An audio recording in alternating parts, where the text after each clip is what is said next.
여러분 안녕하세요. 믿고 보는 원불대 불교 대백과의 원영입니다.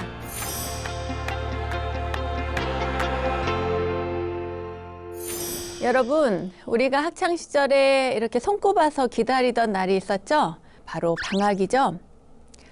어린 시절의 방학은 하루하루가 즐거운 날이었습니다. 방학 숙제를 생각하면 글쎄요, 머리가 좀 아프긴 했지만 시간만 되면 온 동네 아이들이 모여서 말타기하고 숨바꼭질 또 술래잡기 하면서 그렇게 놀았습니다. 그 골목길은 우리들의 가장 큰 놀이터이자 아지트였죠.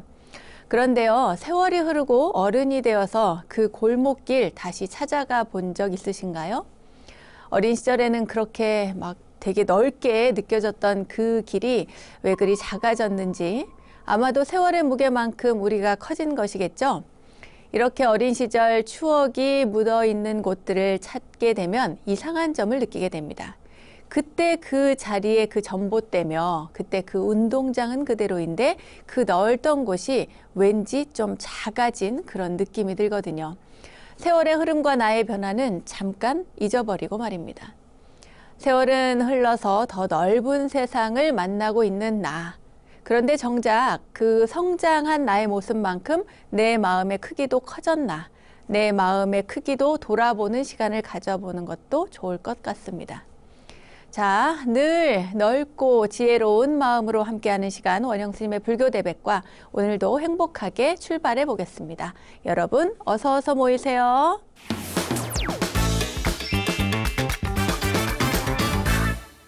원영스님의 불교대백과 첫 순서는 알고 보면 약이 되는 수많은 불교 이야기들과 불교 지식을 내 안에 원영스님의 불교대백과 지식인 시간입니다.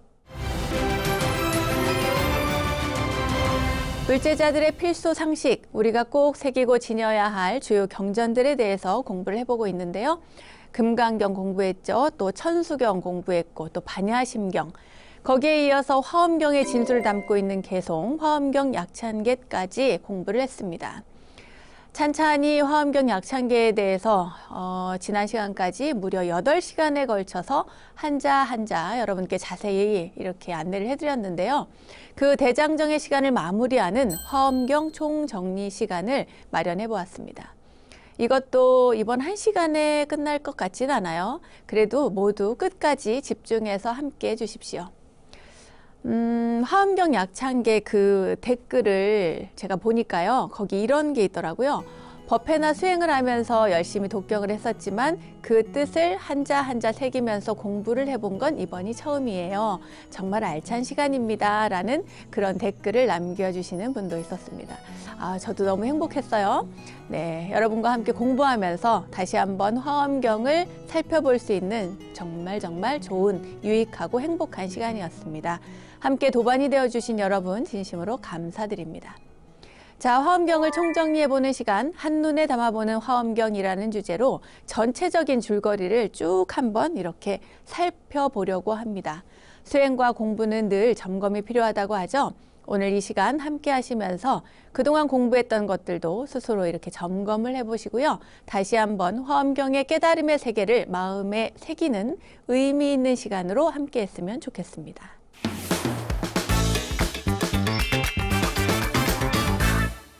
자, 그럼 시작합니다.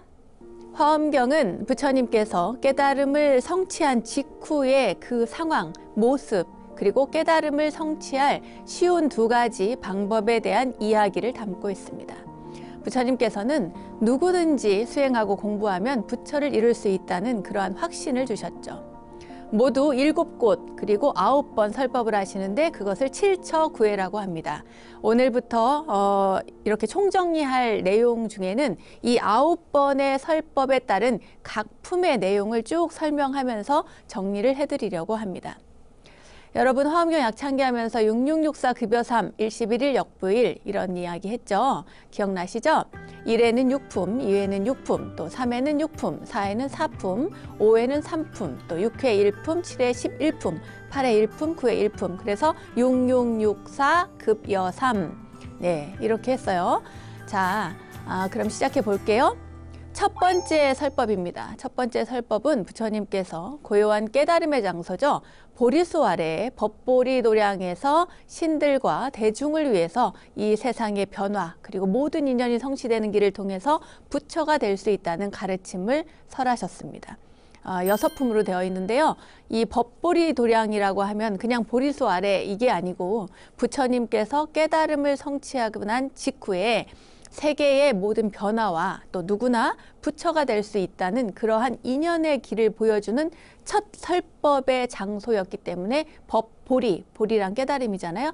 그 굉장히 중요한 장소를 말합니다. 이곳에서 세주묘원품, 열애현상품, 보현삼매품, 세계성취품, 화장세계품, 그리고 비로자나품 이렇게 6품이 설해지는데요. 화엄경의 첫 번째 서론에 해당이 됩니다. 세주묘원품은 그야말로 깨달음을 얻으신 부처님을 향한 신들의 찬탄이 나옵니다. 보현보살과 범천을 비롯한 많은 하늘신들이 깨달으신 부처님을 이렇게 바라보다가 부처님의 그 에너지를 받고 그러니까 광명을 빛을 받고 저절로 자신들의 그 분야에서 깨달음을 성취한다는 그런 내용이 담겨져 있습니다. 부처님의 깨달음의 모습부터 이제 나오는 건데요. 그 다음 열애현상품은 두 번째 품 열애현상품은 부처님께서 세상의 모습을 드러내시는 정말 감격스러운 장면 속에서 그 신들은 그동안 자신들이 풀지 못했던 그 궁금한 것들을 하나씩 질문하는 내용을 말하자면 신들의 그 마음가지나 되는 그런 질문과 그에 대한 답변에 대한 내용을 담고 있습니다.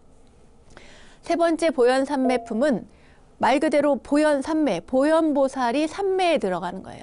보현보살이 부처님의 가피력과 비로자나 부처님의 본 원력과 자신의 행원력으로 드디어 부처님의 광명, 그 삼매 속으로 들어가서 설법을 할 자격을 갖추는 모습을 보여주고 있습니다. 그러니까 이후에 그 보현보살님의 입을 통해서 나오는 이야기는 결국은 비로자나 부처님의 이야기다. 이렇게 이해하시면 되겠습니다. 그 다음 네 번째 세계성취품입니다. 세계성취품은 세계는 부처님과 보살들과 중생들과 일체 모든 생명이 의지하고 살아가는 그 환경, 그것을 이야기하고 있습니다. 이 세계는 무엇을 의지하면서 존재하는가에 대한 답으로서 부처님 세계의 이름과 함께 모든 것을 낱낱이 드러내서 알게 하는 내용, 그 내용이 여기에 담겨져 있습니다. 다섯 번째는 화장세계품인데요. 화장세계품은 연화장세계를 말합니다. 보현보살이 화엄의 정토인 연화장세계 바다를 항해하듯이 우주 법계와 만나는 그런 장면이 나옵니다. 여기서 깨달은 이의 안목이 얼마나 확장되는지 경험하게 되는 것이죠. 마지막 여섯 번째 품입니다. 비로자나 품이 나오는데요. 이 비로자나 품은 대의강 태자라는 한 인간이 비로자나 부처님, 비로자나 불이 되는 그 과정을 보여줌으로써 우리도 어떻게 하면 성불할 수 있는가에 대한 답변이 담겨져 있습니다. 이렇게 법보리 도량의 가르침은 바로 믿음에 관한 이야기인데요. 누구나 성불할 수 있다는 믿음. 부처님과 같은 훌륭한 수행과 공덕을 실천하면 모든 것을 다 바꾸어낼 수 있다, 이룰 수 있다라고 하는 내용을 보여주고 있습니다. 두 번째 설법은요, 광명으로 가득한 보광명전에서 믿음을 지니고 살아가는 방법, 바로 우리가 그동안 알고 있던 관습이나 그 관습에 대한 믿음, 고정관념, 선입견 이런 것들을 다 버리고 새로운 믿음에 관한 모든 것을 정립하는 십신법문이 나옵니다. 총 6품으로 되어 있는데요. 문수보살을 통해서 보살이 성불해 가는 과정 가운데 첫 번째인 십신에 관한 내용들을 들려줍니다. 일곱 번째 품이죠. 제7품은 열애명호품입니다. 열애명호품은 우주에 존재하는 모든 부처님의 이름, 그러니까 부처님의 명호를 통해서 그분들의 위대한 능력, 그러니까 이름 안에 모든 것들이 다 담겨져 있어요. 이름만 잘 들어도 그 명호를 통해서 그분들의 위대한 지혜와 자비, 그 자비의 덕으로 이 신업에 대한, 몸에 대한 모든 업을 또 이야기하고 또 부처님에게 믿음을 내게 하는 그런 내용이 담겨져 있습니다. 여덟 번째는 사성제품인데요. 사성제는 뭡니까? 다 알죠? 고집멸도, 네, 고성제, 집성제, 멸성제, 도성제, 사성제. 이 성스러운 진리인 4가지 고집멸도 사성제를 10가지씩 이렇게 설명을 하면서 각각 10가지 설명하면서 부처님의 그 설법의 능력이 얼마나 무한한지 알게 하고 무엇이 부처님의 설법이고 무엇이 부처님의 가르침인지 확실하게 믿게 만들어주는 품입니다.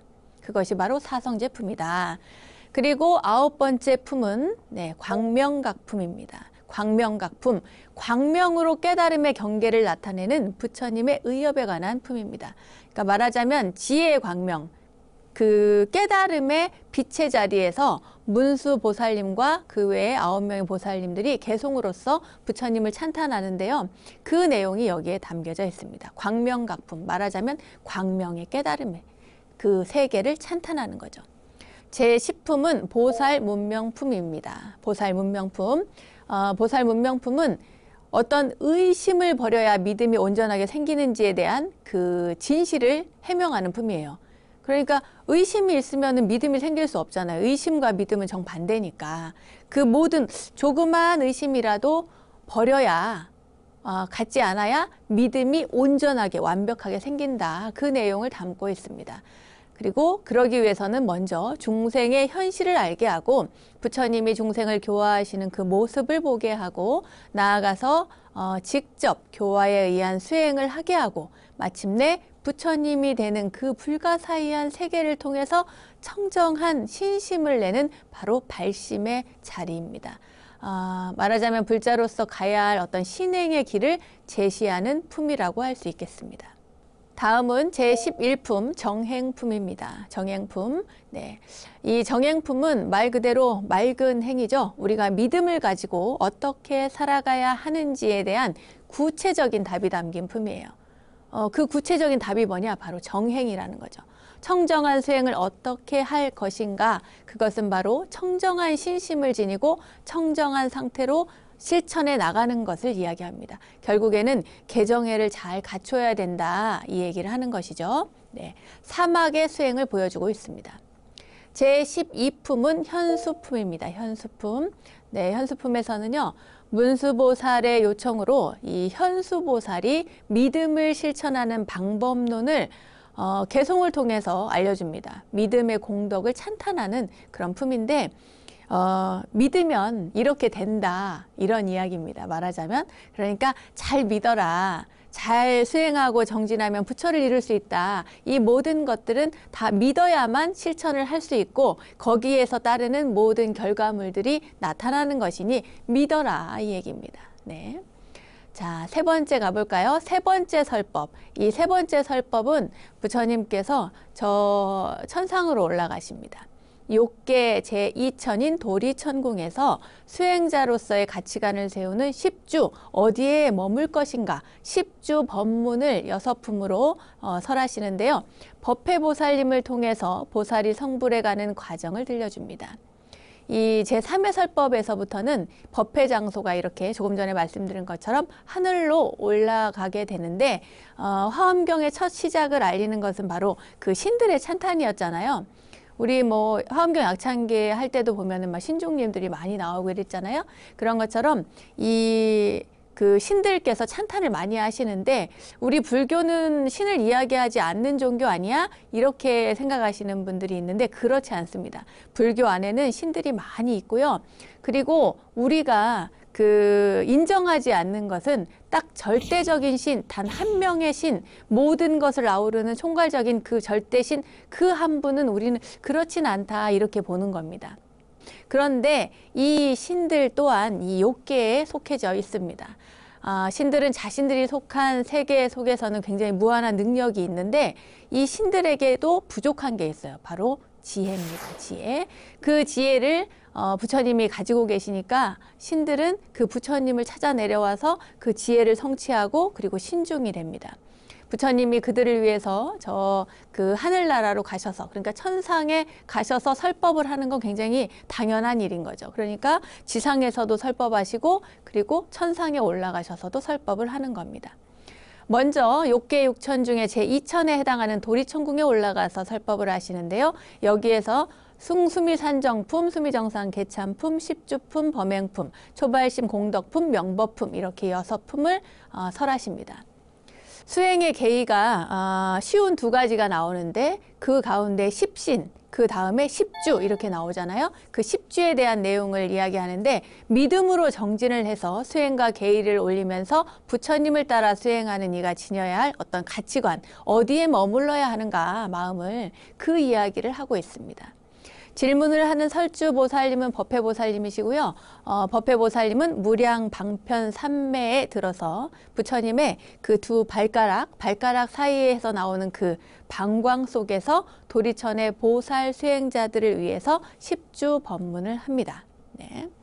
훗날 이 도리천에서 그 부처님께서 석 달 동안 안거하면서 어머니이신 마야 부인을 위해서 설법을 하셨다고 전해져 내려오고 있죠.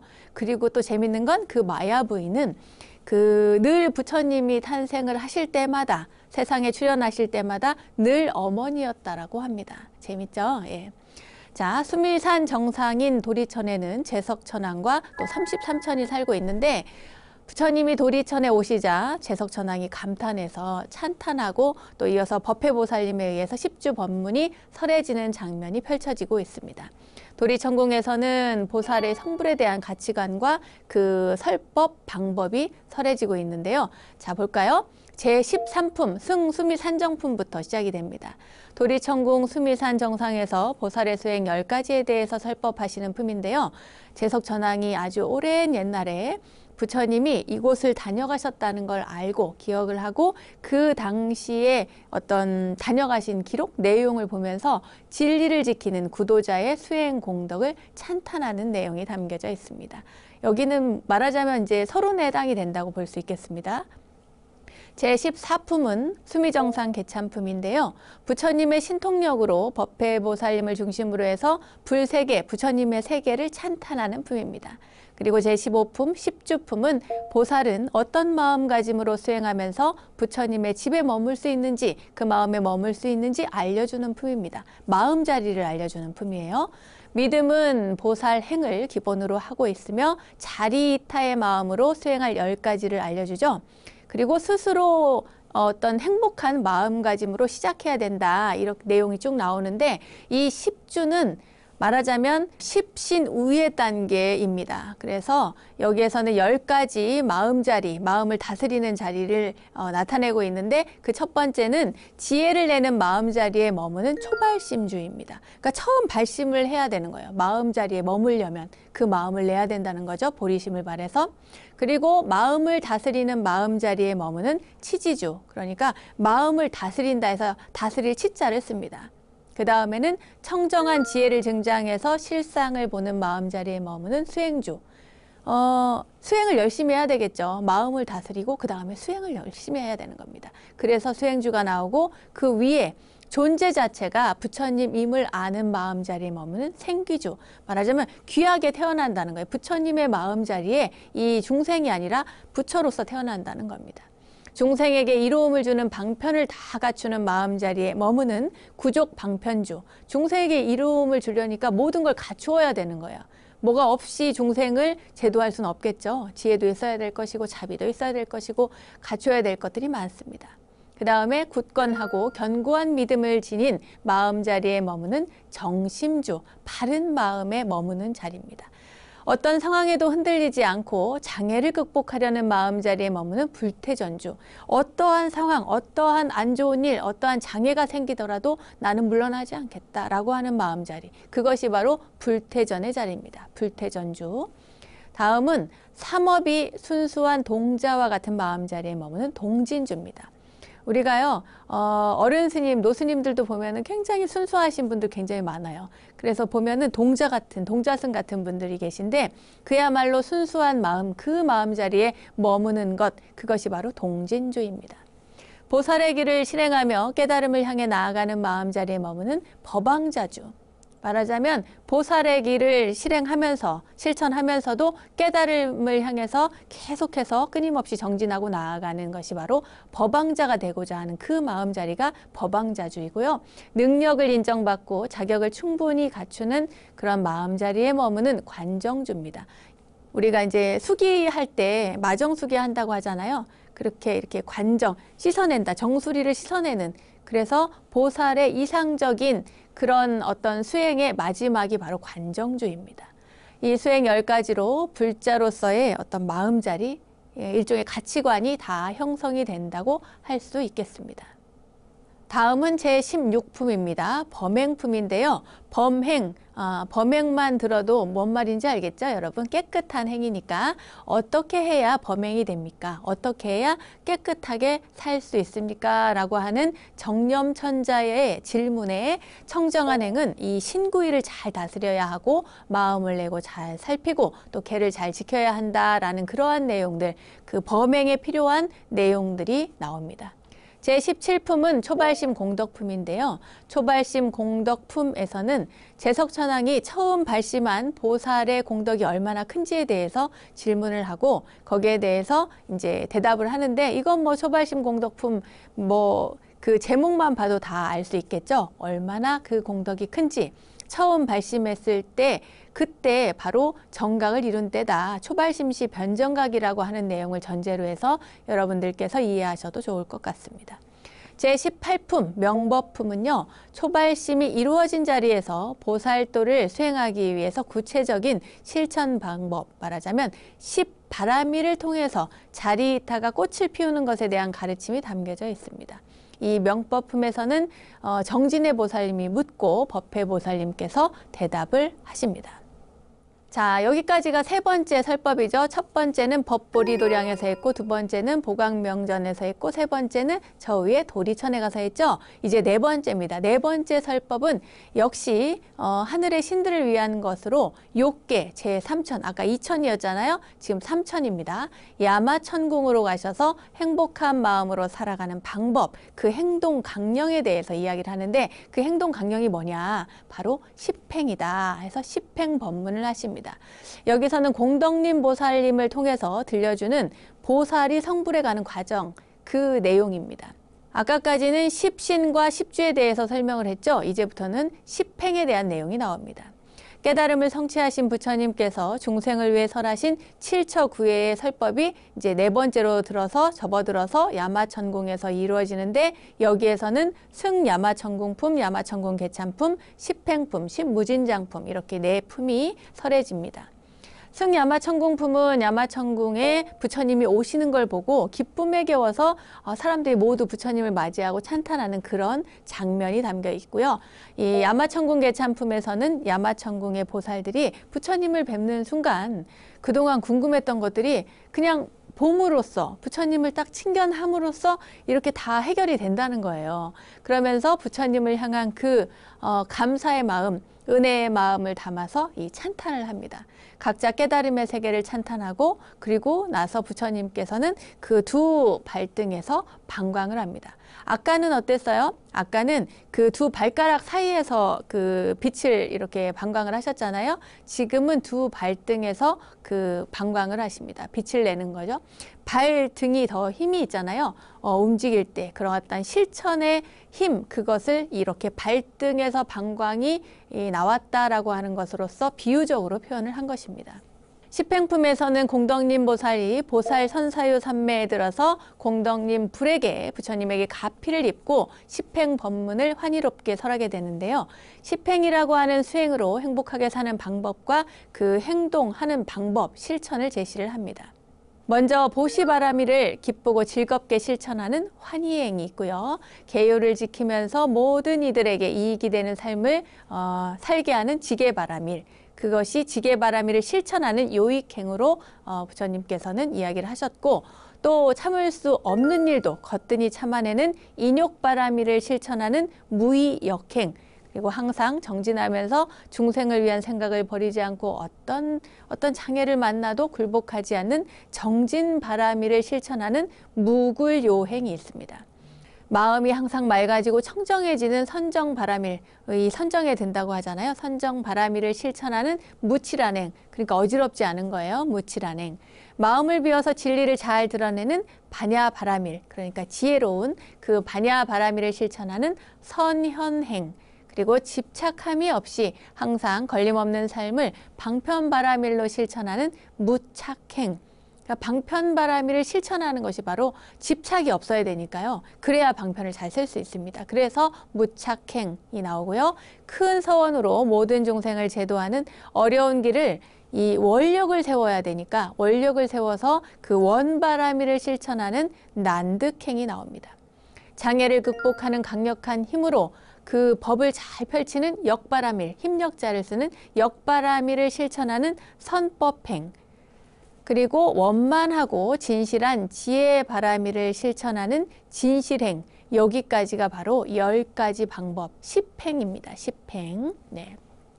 다음은 22품입니다. 22품은 10무진장품인데요. 이 10무진장품은 바로 보살은 무진장 행복한 삶으로 자신을 변화시킨다는 겁니다. 10무진장, 무진장하게 기쁘다, 무진장 바뀐다, 이렇게 생각해도 좋습니다. 왜냐하면 지금까지의 그 10행을 실천함으로써 흔들림 없이 자신을 위한 어떤 행동이 바뀌니까 자신이 많이 바뀌는 거예요.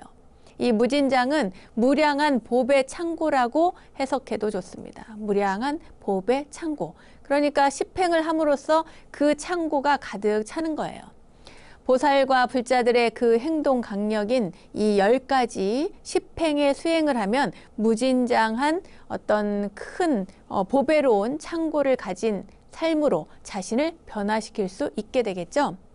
중생의 마음에서 출발은 하지만 믿음인 십신과 그 마음자리, 가치관을 형성하는 십주, 그리고 그것을 실천하는 십행, 여기를 지나서 이렇게 무진장하게 자기의 행동, 자기의 삶을 바꾸게 되면 그러면 이제는 중생심에서 떠나서 진여, 차별 없는 부처님의 마음을 지니게 된다는 겁니다.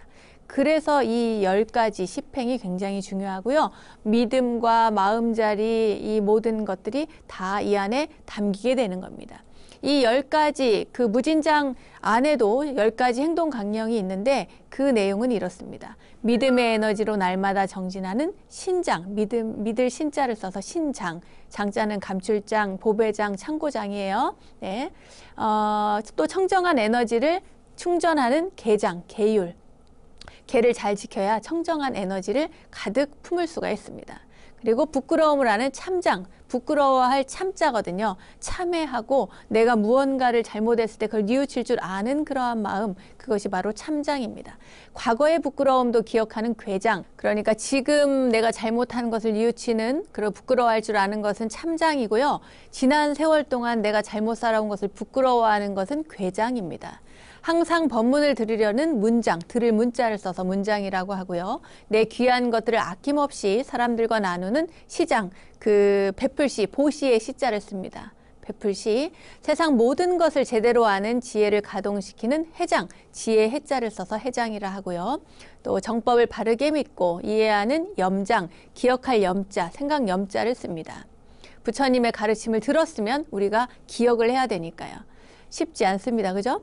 정법을 받아 지니고 언제나 실천하는 지장, 가질 지자를 씁니다. 정법을 받아 지니고 항상 가지고 지킨다는 뜻이죠. 정법의 수호자가 되며 전법으로 중생을 이익하게 하는 변장, 말하자면 변론을 잘한다 하는 것처럼 그 법을 잘 설해주고 이야기해준다는 거예요. 그렇게 함으로써 중생을 제도하고 이끌어준다. 이 10가지 행동 강령으로 무진장, 그 무진장 행복한 삶으로 자신을 여러분들도 바꾸어 보시기를 바라겠습니다. 자, 그 다음 볼까요? 그 다음에는 5번째 설법인데 여기는 욕계 사천의 도솔천으로 이동을 합니다. 수행으로 이룬 행복한 마음을 중생들에게 나누는 것이 진정한 회양이죠. 보살은 이 회양을 통해서 흔들리는 욕망, 번뇌 이런 것들을 잘 다스려야 된다. 그 내용이 바로 십회양 법문입니다. 여기서는 금강당 보살님을 통해서 보살이 성불해 가는 과정에 대해서 이야기를 해주는데요. 도솔천은 욕계 6천 가운데 제4천으로 모든 보살들이 부처님이 되기 위해서 지상으로 떠나기 전에 머무는 성불 대기 장소라고 할 수 있겠습니다. 전에도 많이 얘기했죠. 미륵보살님도 거기 계시고, 그죠? 내원궁과 외원궁이 있는데요. 이 내원궁에서는 미륵보살님이 중생 교화를 위해서 우리 곁으로 내려오시기 전에 지금 때를 기다리면서 생각에 잠겨 있는 곳이고 사색하는 곳이고, 외원궁이라고 하는 곳에는 재물욕, 명예욕, 식욕, 수면욕, 색욕 이 5가지 오욕락을 다 초월한 그 상태로 만족한 삶을 사는 곳입니다. 여기에는요, 아름다운 천녀들이 악기를 연주하고 자유롭게 이렇게 춤을 추면서 날아다닌대요. 이들은 그 감노수를 먹기 때문에 수명이 4000살이라고 합니다. 여기에서는 세품이 설해집니다. 여기에서는 승도솔천궁품, 도솔천궁 개참품, 십회양품이 나옵니다. 승도솔천궁품은 부처님이 도솔천에 올라서 도솔천왕이 만든 설법처에서 지혜의 광명으로 빛을 놓아서 지난 세상을 이렇게 쫙 보여주니까 이곳에서 모든 부처님의 인연이 이어져 내려왔다는 것을 보고 찬탄하는 품입니다. 도솔천궁 개창품에서는 부처님이 이 두 무릎에서 방광을 하세요. 처음에 아까 어땠죠? 발가락 사이에서 방광했고, 그 다음 발등에서 방광했고, 이제는 무릎에서 방광을 하십니다.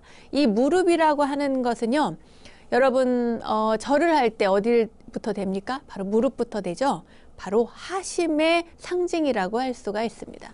이 하심의 작용, 결국에는 이 하심이라는 말은 나 아닌 다른 이들에게 모두 회양한다라고 하는 의미를 담고 있습니다. 부처님을 찬탄하는 금강당 보살을 위시로 한 그 이름에 당자, 무슨 당, 무슨 당, 무슨 당, 뭐 이렇게 당 보살님들이 들어가는 10명의 보살님들을 통해서 광명으로 나투신 부처님의 덕을 찬탄하고 있습니다. 25품인 십회양품에서는 금강당 보살이 보살 지광 삼매에 들어서 금강당불에게 가피를 받고 그리고 십회양 법문을 하는데요. 이 십행에서 10가지 행위에서 행복해진 그러한 마음을 중생에게 골고루 나누는 방법에 관한 내용이 바로 이 십회양입니다. 수행자가 행복한 그 나눔의 방법, 구체적인 방법을 10가지 이렇게 이야기를 하면서 자신의 삶은 상구보리로 행복을 찾고 타인의 삶은 하와중생하면서 행복을 찾고, 그러니까 상구보리 하와중생, 말하자면 보살의 삶을 그대로 설하고 계신 그런 품이죠. 십회양은 대자비로 중생을 구제하는 중생해양에서부터 시작을 하는데요. 이 중생해양에 3가지가 나옵니다. 먼저 일체 중생을 구호하되 중생이라는 생각을 떠난 회양, 2번째 깨트릴 수 없는 회양, 3번째 모든 부처님과 동등한 회양. 이것이 3가지 중생회양이고요. 선근을 위의 없는 깨달음으로 똑바로 향하게 하는 그 보리회양이 있습니다. 이것도 3가지가 있는데 모든 곳에 이르는 회양, 다음 없는 공덕장 회양, 견고한 일체 선근을 따르는 회양, 이렇게 3가지가 있습니다. 그리고 나머지 4가지가 나오는데요. 형상을 버리고 이치에 깨달아 들어가는 열반의 세계를 보여주는 진여회양이 4가지가 있습니다. 그것이 뭐냐면 일체 중생을 평등하게 수순하는 회양이고, 진여의 모양인 회양, 그리고 집착도 없고 속박도 없는 해탈회양, 마지막으로 법계에 들어가는 한량 없는 회양, 여기까지가 10회양입니다. 보살도의 완성을 위해서 반드시 실천해야 할 이 회양은 행복을 나누는 거죠. 다른 사람들과 함께 나누는 겁니다. 나와 더불어서 세상의 모든 사람들이 다 같이 행복해지라고 나만 좋자고 하는 것이 아니라 이 땅에 있는 모든 생명들이 다 행복해져야 된다. 그러한 생각으로 하는 것이 바로 십회양입니다. 불교 지식을 내 안에 원불대 지식인 시간. 오늘은 화엄경 총정리를 해보는 시간, 한눈에 담아보는 화엄경이라는 주제로 전체적인 줄거리를 제가 조금 더 말을 빨리 해서 이렇게 살펴보는 시간을 가졌는데요. 총 5회 설법까지 했죠. 다음 시간도 이어서 정리를 해드리도록 하겠습니다. 부처님께서 깨달은 그 모습, 상황, 그 경계를 설한경전, 화엄경, 그 방대함으로 공부하는 것에 엄두가 안 나셨다는 분들도 많이 계신 것으로 알고 있습니다. 하지만 우리가 화엄경 약창에도 공부했잖아요. 이렇게 정리를 하다 보면 화엄경의 내용을 파악할 수 있을 뿐만 아니라 마침내는 이 경의 전체를 우리가 다 한눈에 꿰을 수 있는 그러한 효과를 지닐 수 있을 겁니다. 너무 서두르지는 마시고요. 우리 많이 공부했으니까 공부하신 걸 다시 보기로 여러 번 반복해서 익히시다 보면 분명 그 뜻을 헤아리고 실천할 수 있는 그러한 불자로, 참 불자로 우리가 거듭날 수 있으리라 믿습니다. 공부의 즐거움, 깨달음의 즐거움, 이 두 가지를 모두 알아가는 여러분이 되시길 바라겠습니다. 자, 불교 지식을 내 안에 원불대 지식인 시간, 오늘은 여기까지 하겠습니다.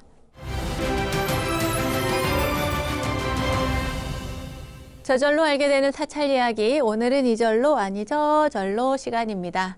오늘은 전라북도 고창군 도솔산에 자리하고 있는 선운사와 도솔암으로 떠나봅니다.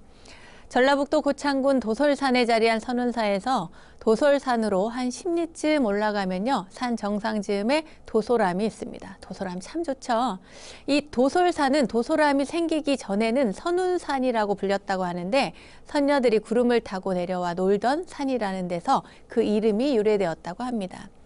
선운사가 처음 창건된 시기는 정확히 알 수는 없는데요, 백제 위덕왕 즉위 초라고 이렇게 전해지고 있습니다. 선운사로 이름이 바뀐 것은 언제부터인지는 알 수는 없고, 처음에는 중해사라고 불렸다고 해요. 중해사. 선운사에는 금동 보살좌상이 모셔져 있는데 관세음 보살님이시고요. 또 도솔암에 모셔져 있는 보살상은 지장보살님이라고 합니다. 도솔암은 우리나라 최고의 지장도량으로 많은 이들이 기도 성취를 하고 또 그를 위해서 찾아가는 곳이기도 하죠.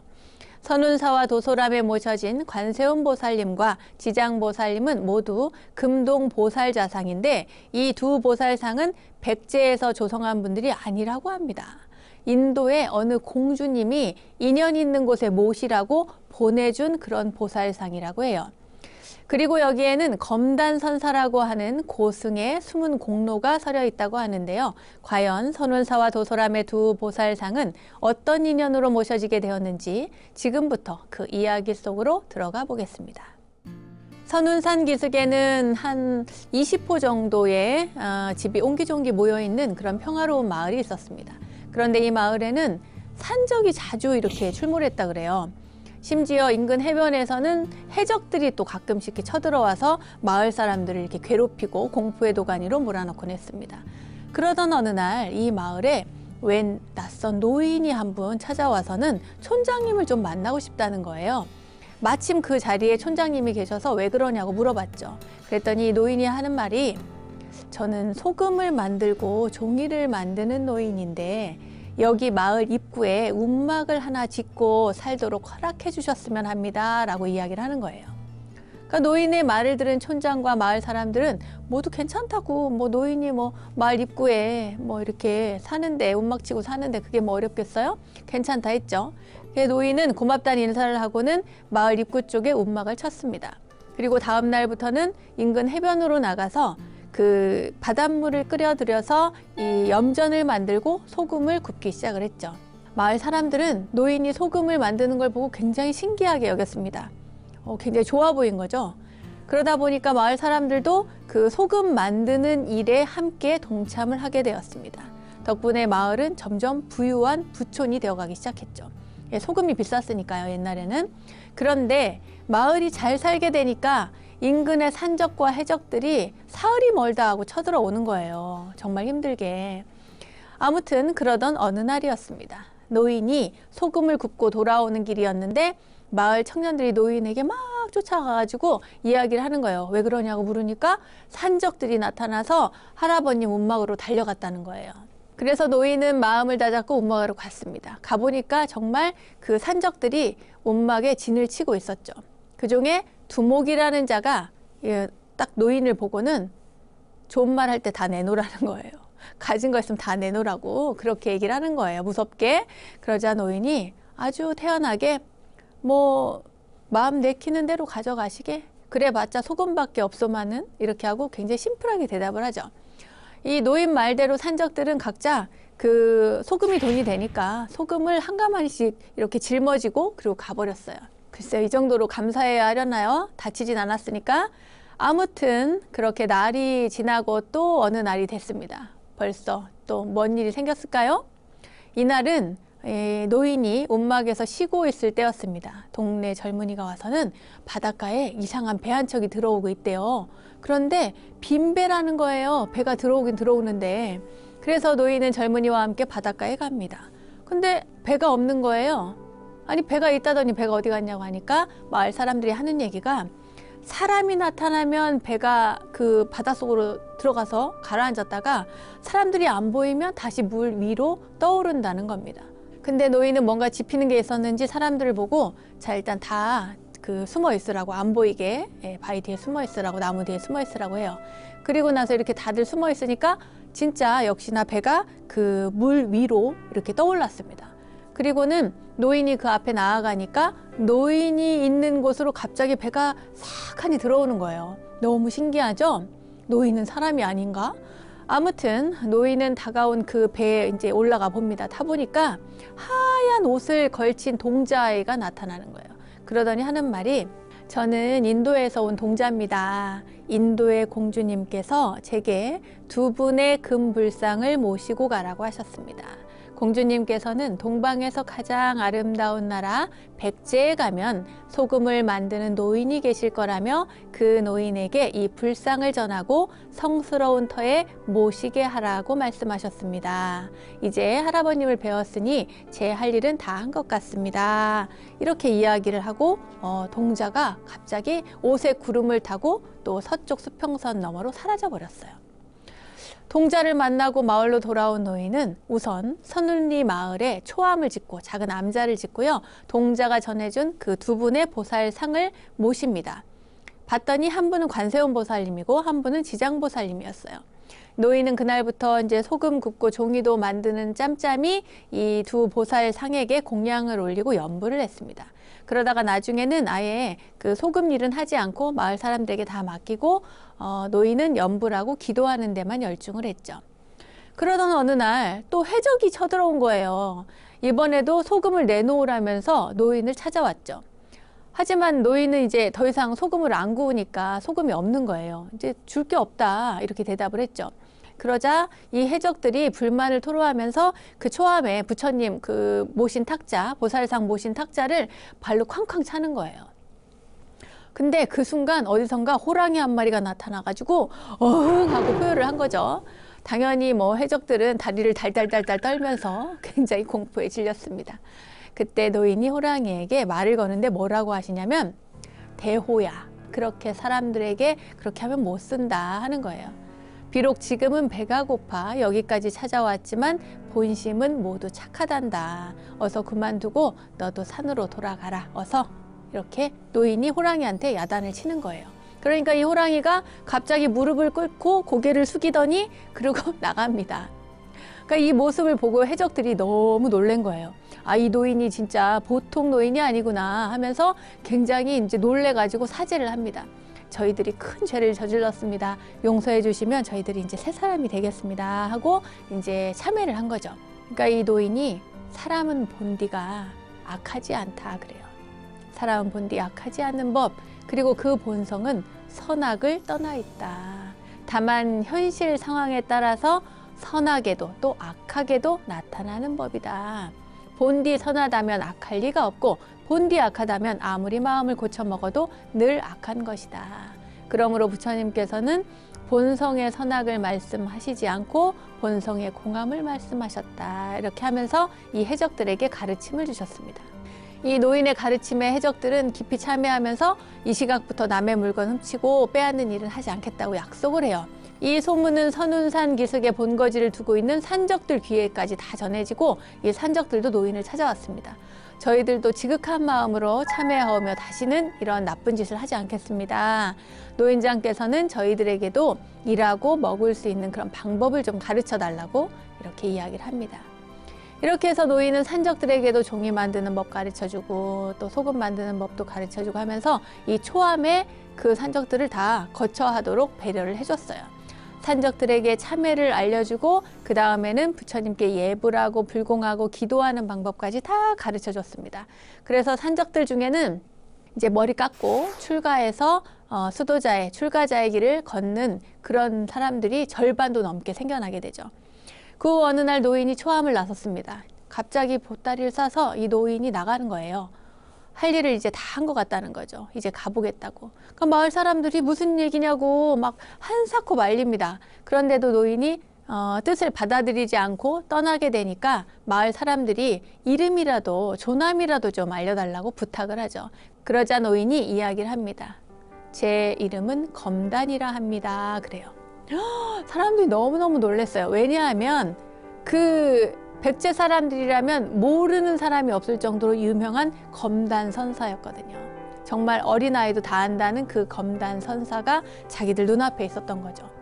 아무튼 그렇게 해서 검단 선사는 떠나갔고 남은 스님들과 마을의 불제자들은 노인이 가르쳐준 대로, 그러니까 검단 선사가 가르쳐준 대로 열심히 살았습니다. 그 사람들은 힘을 모아서 절을 일으켰는데 사랑하는 마음을 중히 여기라는 그 검단 선사의 뜻을 되새기고자 이 절을 중애사라고 했다고 합니다.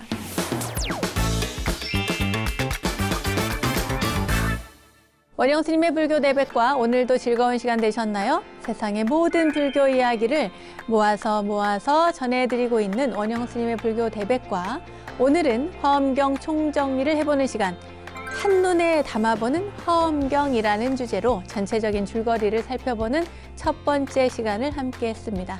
그리고 수많은 이들을 깨달음의 세계로 이끈 검단선사의 이야기가 서린 곳 고창선운사와 도소람 이야기까지 전해드렸습니다. 알매지혜가 가득한 시간 원불대, 오늘은 여기까지입니다. 다음 원불대 이야기들도 기대해 주시고요. 저는 여기서 인사드리도록 하겠습니다. 믿음직한 원불대, 믿고 보는 원불대, 다음 시간도 잊지 마세요. 감사합니다.